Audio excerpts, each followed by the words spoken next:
1950 में एरिको फर्मी ने एक ऐसा सवाल किया था जिसका जवाब आज तक कोई नहीं दे सका। वो सवाल था वेयर इज एवरीबॉडी। इसी सवाल से पैदा होता है the Fermi paradox. Fermi paradox एक कॉन्ट्रास्ट है दो चीजों में। पहला कि इसके बहुत ज्यादा चांसेस हैं कि इतने बड़े यूनिवर्स में कहीं और लाइफ एग्जिस्ट करती होगी, लेकिन इसके हमारे पास कोई एविडेंस नहीं है कि ऐसी लाइफ कहीं एग्जिस्ट करती भी है, ना ही हमसे अब तक किसी का कांटेक्ट हुआ है। अगर इंटेलिजेंट लाइफ यूनिवर्स में कॉमन भी है तो वो हमें अभी तक क्यों नहीं मिली, और इसी को कहते हैं द फर्मी पैराडॉक्स। क्या इस पूरे यूनिवर्स में हम अकेले हैं? अगर नहीं तो बाकी सब किधर है? यूनिवर्स बहुत बड़ा है, इतना कि आप सोच भी नहीं सकते। हमारे ऑब्जर्वेबल यूनिवर्स में एस्टिमेट के मुताबिक 2 ट्रिलियन गैलेक्सीज हैं और हर गैलेक्सीज में बिलियंस ऑफ स्टार्स हैं, और फिर उन स्टार्स के अपने प्लेनेटरी सिस्टम्स हैं। रिसर्चर्स ने पिछले 15 सालों में हमारी मिल्की वे गैलेक्सी में ही हजारों एक्सो प्लैनेट्स को डिस्कवर किया है, जिनमें से कई प्लैनेट्स लाइफ को सपोर्ट करने के लिए हमारी अर्थ से भी ज्यादा अच्छी कंडीशंस में हैं, जैसे कि केपलर 452b,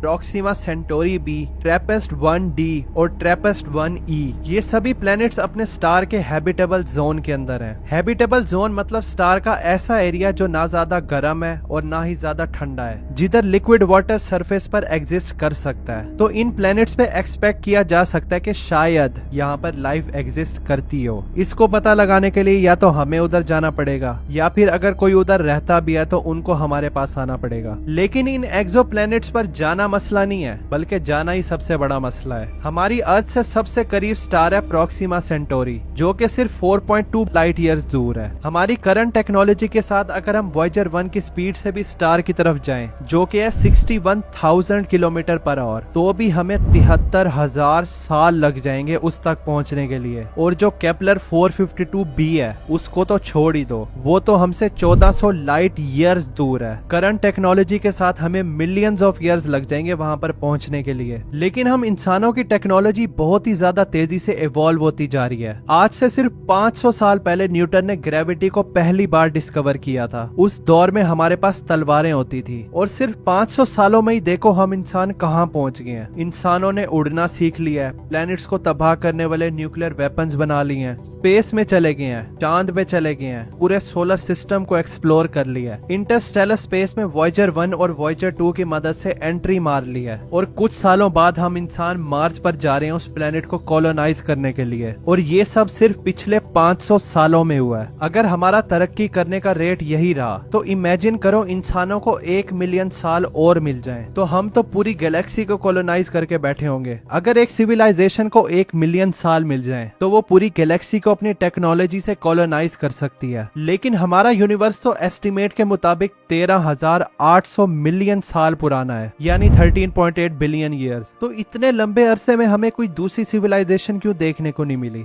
मेरे मुताबिक इंटेलिजेंट कॉन्शियसनेस बहुत ही ज्यादा रेयर है इस पूरे यूनिवर्स में। जैसे कि हम इंसान, हम हैं तो इस यूनिवर्स को मीनिंग मिलता है, इस यूनिवर्स को कोई देखने वाला है, इसको एडमायर करने वाला है। अगर हम ही नहीं रहेंगे तो क्या पॉइंट होगा इस यूनिवर्स के एग्जिस्ट करने का? हर तरफ खामोशी और लोनलीनेस होगी। लेकिन हम इंसान भी कोई कसर नहीं छोड़ रहे इस रेयर कॉन्शियसनेस को तबाह करने के लिए। हम लोग एक दूसरे को न्यूक्लियर बॉम्ब से मार रहे हैं, एक दूसरे के साथ जंगें कर रहे हैं। पूरे प्लेनेट पर हमने इमेजिनरी लाइंस खींची हुई हैं जिनको हम कंट्रीज बोलते हैं। अपनी लाइन या बॉर्डर के अंदर कुछ होता है तो रिस्पॉन्स करते हैं। इन लाइंस या बॉर्डर के बाहर कोई मरता है तो खुशियां मनाते हैं। सिर्फ कोई एक बेवकूफ इंसान अगर बटन दबा दे तो यहाँ से हाइड्रोजन बम और न्यूक्लियर बॉम्ब लॉन्च हो जाएंगे, और हम इंसान नफरत में ही एक दूसरे को मारकर खत्म हो जाएंगे। और ये जो रेयर इंटेलिजेंट कॉन्शियसनेस है इस पूरे यूनिवर्स में हमारे पास, वो खत्म हो जाएगी। यूनिवर्स अपना मीनिंग लूज कर देगा। हमें कंट्रीज और इन इमेजिनरी लाइन से जूम आउट करके देखना पड़ेगा यूनिवर्स के स्केल पे कि हम लोग आज तक कितने बेवकूफ बनते रहे हैं। इसी वजह से इलॉन मस्क इस रेयर कॉन्शियसनेस को मार्स पर भेजकर बचाना चाहता है। उसके मुताबिक भी या तो हम इंसान एक दूसरे को वॉर्स में मारकर खत्म कर देंगे, या फिर कोई नेचुरल डिजास्टर ना आ जाए जैसे एस्ट्रॉइड हिट किया था डायनासोर वाले टाइम पे, तो इस इंटेलिजेंट कॉन्शियसनेस को मार्स पर ट्रांसफर करके बचाया जा सकता है। इस बारे में मुझे कमेंट्स में में अपने व्यूज लाजमी बताना। अगर हम फर्मी पैराडॉक्स पे वापस आए कि सब किधर हैं और एग्जिस्ट करते भी हैं, तो एक साइंटिस्ट ने बड़ी अच्छी एग्जांपल दी थी। उसने कहा कि फर्ज करो हमारा यूनिवर्स इतना बड़ा है जितना हमारे सारे ओशियंस हैं, तो हम समंदर से गिलास पानी का भरकर उसको ऑब्जर्व कर रहे हो और फिर उसको ऑब्जर्व करके ये नतीजा निकालें कि भाई इस पूरे समंदर में कोई और मछलियां हैं ही नहीं। वो कहती हैं कि ये बहुत ही स्टूपिड सी बात है कि हम यूनिवर्स के छोटे से हिस्से को स्कैन कर कर ये फैसला कर रहे हैं कि यूनिवर्स में कहीं और लाइफ एग्जिस्ट करती ही नहीं है। इसी सोच से इंसानों ने बहुत सारे प्रोग्राम शुरू किए एलियन लाइफ को ढूंढने के लिए। 1960 में सेटी प्रोग्राम शुरू होता है, मतलब search for extra terrestrial intelligence. SETI में रेडियो टेलीस्कोप्स लगे हुए स्पेस से सिग्नल को सुनने के लिए, जिससे शायद एक्स्ट्रा टेरेस्ट्रियल टेक्नोलॉजी की मौजूदगी का पता लगाया जा सकता है। एलन टेलीस्कोप एरे हर वक्त आसमान को स्कैन करता रहता है इस तरह के सिग्नल्स को डिटेक्ट करने के लिए। इसके बाद 1972 और 73 में पायनियर 10 और 11 को लॉन्च किया जाता है। इसके अंदर एक मेटल प्लेट थी जिसको डिजाइन किया था मैसेज के तौर पर एक्स्ट्रा टेरेस्ट्रियल सिविलाइजेशंस के लिए। इस प्लेट के ऊपर लड़का लड़की की पिक्चर है। ये हमारे पूरे सोलर सिस्टम की पिक्चर है प्लैनेट्स के साथ। ये स्पेसक्राफ्ट के ट्रेवल करने का रास्ता है कि अर्थ से किस रास्ते से आया है। हर प्लैनेट के साथ एक बाइनरी कोड लिखा है जो कि इनका डिस्टेंस है सन से। ये ऊपर न्यूट्रल हाइड्रोजन का साइन है। ये हमारे पूरे सोलर सिस्टम की लोकेशन है। अच्छा, अब मुझे खुद बताओ, इंसानों की पिक्चर्स को छोड़कर अगर मैं आपको ये सब ना बताता कि ये क्या क्या है, तो क्या आपको खुद ब खुद पता चल जाता कि इस सब का क्या मतलब है? फिर क्या लगता है अगर एलियंस इसको देखेंगे तो उनको इसके बारे में समझ आएगी भी? सबसे नोटेबल इनिशिएटिव था एरसीबो मैसेज,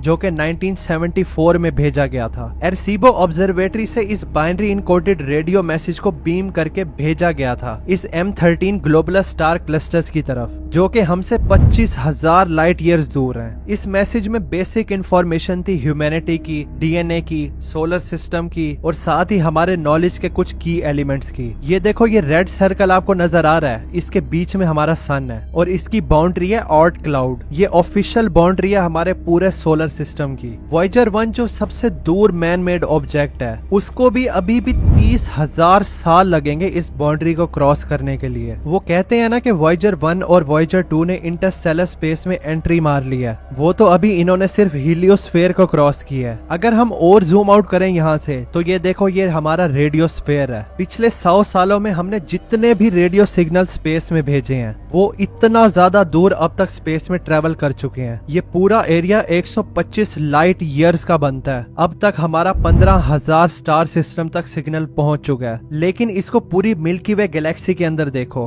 कितना छोटा सा हिस्सा है इस पूरी गैलेक्सी में। इसके बाद आते हैं सबसे फेमस मिशन। 1977 में वॉयेजर 1 और वॉयेजर 2 को लॉन्च करते हैं। इनको इंटरस्टेलर स्पेस में भेजा जाता है। इनके अंदर गोल्डन प्लेट रिकॉर्ड है, जिसमें इंसानों की आवाज है, नेचर की, जैसे कि तूफान, बारिश, पानी के बहने की आवाज, जानवरों की आवाज। 116 पिक्चर्स हैं जो अर्थ पे लाइफ को दिखाती हैं कि किस तरह की है। साथ ही हमारे प्लेनेट की लोकेशन है यूनिवर्स में। ये स्पेसक्राफ्ट आज भी इस अंधेरे और वीरान यूनिवर्स में ट्रेवल कर रहे हैं। आखिर में है मैटी प्रोजेक्ट, यानी मैसेजिंग एक्स्ट्रा टेरेस्ट्रियल इंटेलिजेंस। ये तो डायरेक्ट ही अप्रोच है। इसमें ये लोग एक्टिवली मैसेज भेज रहे हैं करीब के स्टार सिस्टम्स को। अगर कहीं दूर स्टार के पास इनको हैबिटेबल एक्सोप्लैनेट मिलता है, तो उसको ये मैसेजेस भेजते रहते हैं इस उम्मीद में कि अगर कोई उधर रहता भी है तो उनके साथ कम्युनिकेशन एस्टेब्लिश हो सके। इसके अलावा एक पॉसिबिलिटी ये भी है कि शायद हम चीजों को बहुत ही अलग तरीके से देख रहे हैं। हम सिर्फ फोकस कर रहे हैं सन की तरह स्टार्स और अर्थ की तरह प्लैनेट्स पे, जिधर हम सोच रहे हैं कि हमारी तरह स्पीशीज एग्जिस्ट करती होंगी। लेकिन क्या पता एलियंस की तरह ही हो। हम लोग रेडियो सिग्नल्स को भेज रहे हैं क्योंकि ये बहुत ज्यादा कॉमन है हमारे कम्युनिकेशन के लिए। अगर कोई ज्यादा एडवांस सिविलाइजेशन है भी, तो उसके बहुत ज्यादा चांसेस हैं कि रेडियो टेक्नोलॉजी को वो बहुत पीछे छोड़ चुके होंगे, या फिर उनकी टेक्नोलॉजी हमारे से तो बहुत ही अलग होगी। वैसे ये जो भी हम हरकतें कर रहे हैं एलियंस को मैसेजेस भेजने की, स्टीफन हॉकिंग ने हमें वार्निंग दी थी कि हमें एलियन सिविलाइजेशन को मैसेजेस नहीं भेजने चाहिए। अगर वो हमसे ज्यादा एडवांस हुई तो इसका वही नतीजा निकलेगा जैसे कोलंबस ने अमेरिका को डिस्कवर किया था। उसने वहाँ के नेटिव लोगों के साथ अच्छा सलूक नहीं किया था और वायलेंस ही देखने को मिला था। यहाँ से फर्मी पैराडॉक्स का एक सोल्यूशन दिया जाता है,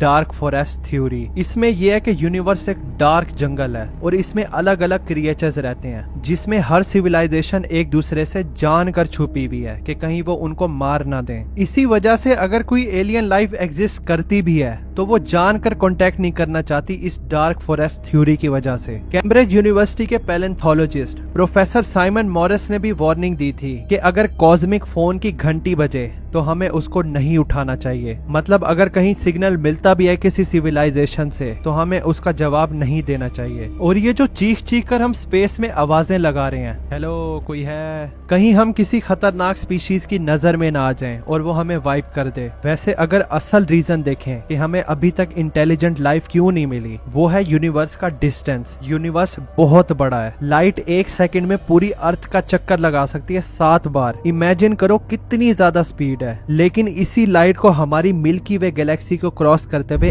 1 लाख साल लग जाएंगे। अच्छा फर्ज करो एंड्रोमेडा गैलेक्सी जो हमारे सबसे करीब गैलेक्सी है, जिसका डिस्टेंस है 2.5 मिलियन लाइट ईयर्स, उधर से कोई एलियन अपना पावरफुल टेलीस्कोप लगाकर हमारी तरफ देखे तो आपको क्या लगता है उसको क्या दिखाई देगा? उसको इस टाइम हमारे प्लेनेट पर डायनासोर्स घूमते हुए दिखाई दे रहे होंगे, क्योंकि 2.5 मिलियन साल पहले के मोमेंट की लाइट उस तक अब पहुंच रही होगी और इस टाइम उसको लग रहा होगा कि हम एग्जिस्ट करते ही नहीं है। और यही चीज हमारे लिए भी है। हम यूनिवर्स में हर तरफ पास्ट में देख रहे हैं। तो क्या हम अकेले हैं यूनिवर्स में? कमेंट्स में जरूर बताना। एक वीडियो रिकमेंड करूंगा कि 2 ट्रिलियन प्लैनेट्स हमारी पूरी गैलेक्सी से गायब हो गए हैं। अब वो गए किधर हैं, इस पे मैंने वीडियो बनाई है, इसको भी लाजमी देखना। मिलते हैं फिर उस वीडियो में। Thanks for watching.